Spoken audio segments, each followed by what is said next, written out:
Buenos días a todos, mi nombre es Karen Ramos Sosa y el día de hoy les voy a hablar sobre mi proyecto de matemáticas, en este caso son las funciones matemáticas. En este video voy a incluir lo que es una función, cómo se clasifican y los elementos en el que consta. Veamos el video entonces.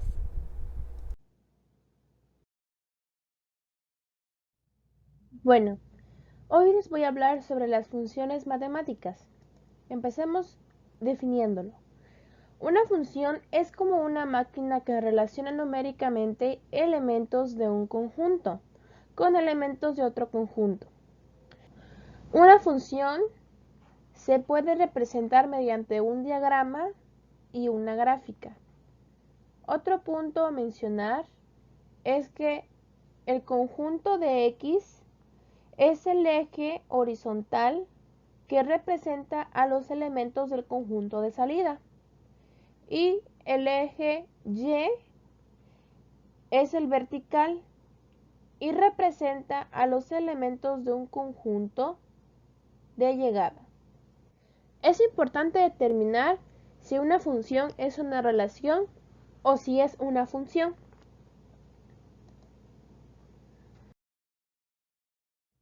Ahora les voy a hablar sobre la clasificación de las funciones a muy grosso modo. Como primera clasificación tenemos a lo que es las funciones algebraicas.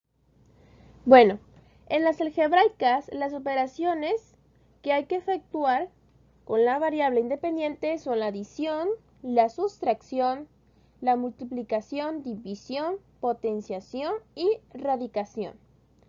En cuanto a las funciones trascendentes, la variable independiente figura como un exponente o como índice de la raíz.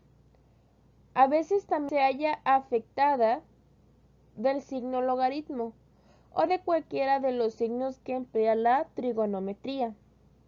Como segunda clasificación tenemos implícitas.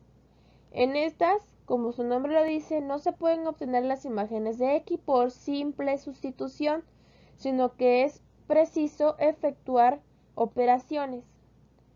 En las funciones explícitas se puede obtener las imágenes de X por simple sustitución.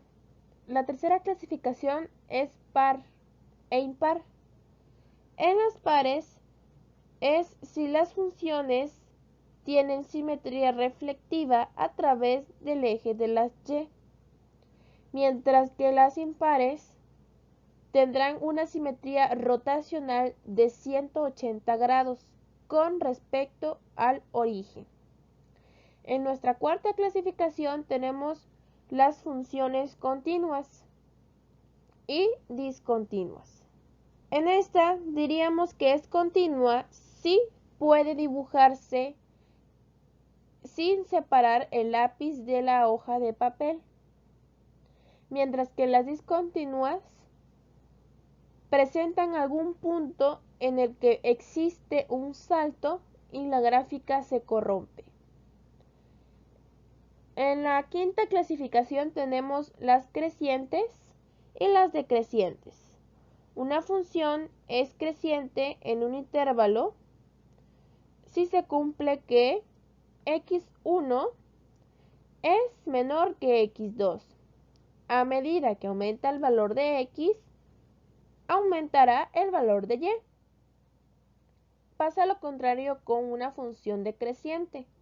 En este caso, x1 es mayor que x2, pues a medida que aumenta el valor de x, disminuye el valor de y. Por último, tenemos la clasificación de inyectivas, suprayectivas, o también llamadas sobreyectivas y biyectivas. Una función es biyectiva cuando no hay dos elementos del conjunto del dominio que tenga la misma imagen. Una función es sobreyectiva cuando el codominio y el recorrido coinciden formalmente. Y al final es una función biyectiva cuando es inyectiva y sobreyectiva a la vez. Bueno, en este caso, se sabe que las funciones cuentan con los siguientes elementos. Tenemos el dominio, el codominio, el rango, la imagen y el grafo. Para entenderlo un poquito mejor, les incluyo una imagen. En esta imagen vamos a identificar cada uno de estos elementos en esta función.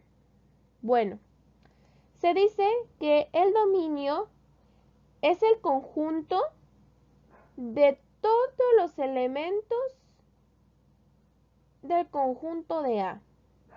Son todos estos elementos.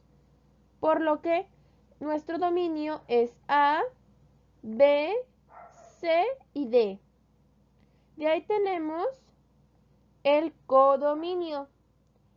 Bueno, el codominio es el conjunto de los elementos de B.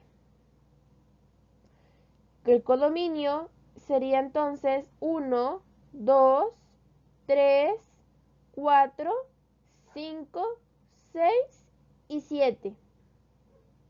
De ahí tenemos aquí el rango. Y el rango es el conjunto del codominio que contiene a todas las imágenes de la función. Es decir, los elementos del conjunto B que están relacionados con el conjunto de A. Por lo que el rango sería 1, 2, 3 y 4. Después tenemos lo que es la imagen, que viene siendo el valor que toma la variable y respecto a un valor determinado de la variable x. Y por último, tenemos el grafo, que es el conjunto de pares formados por los valores de la variable y sus imágenes correspondientes. Entonces el grafo quedaría de la siguiente manera. A se relaciona con 1, B se relaciona con 3, C se relaciona con 2 y D se relaciona con 4. Aquí están los ejemplos de cada elemento. Por último, ¿cómo saber? Con solo ver una gráfica podemos saber si se representa una función o no. Para esto voy a colocar dos gráficas como ejemplo. Acuérdate de la condición muy especial de las funciones. Los elementos del conjunto de salida se relacionan únicamente con un elemento en el conjunto de llegada. Aquí vemos una gráfica de una onda y aquí de un círculo. Entonces podemos ver que la onda es una función, debido a que solamente hay un elemento en el conjunto de salida que se relaciona con un solo elemento en el conjunto de llegada, mientras que la gráfica del círculo es simplemente una relación, debido a que se puede observar que se encuentran uno o más elementos en el conjunto de salida, que podría ser que se relaciona con más de un elemento en el conjunto de llegada. En este caso, B y C. Otra manera de identificar si es una función o una relación es mediante el trazo de una línea vertical. Es decir, que sea paralela al eje de X, que toque la gráfica en dos o más puntos, entonces se determinará como una relación. Precisamente porque hay una relación entre un elemento del conjunto de salida con más de un elemento en el conjunto de llegada. Y la onda se puede observar que no hay forma de trazar una línea vertical que toque en la gráfica 2 puntos, por lo que se confirma que es una función. Gracias por ver este video.